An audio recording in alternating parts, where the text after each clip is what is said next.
அழகியதொரு உரையினை வழங்கிய உங்களுக்கு எங்களுடைய நன்றிகள். அடுத்த நிகழ்வாக இங்கு அரங்கேறவிருப்பது எமது கிராமத்தின் முன்பள்ளி மாணவர்களின் அழகியதொரு நடனம்.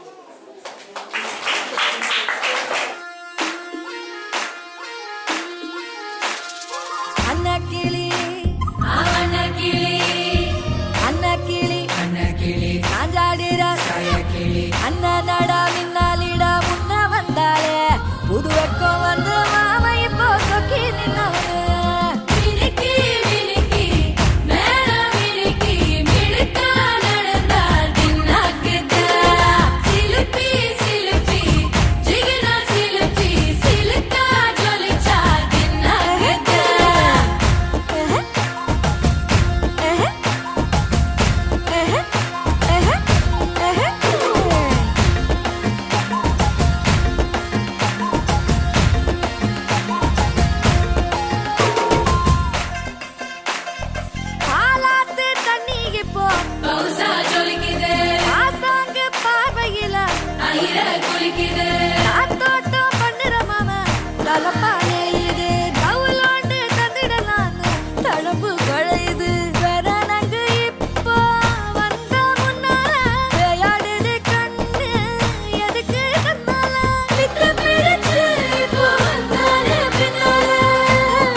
கும்பல் கொடும் மேகம் மழையா பெய்யாதோ கட்டி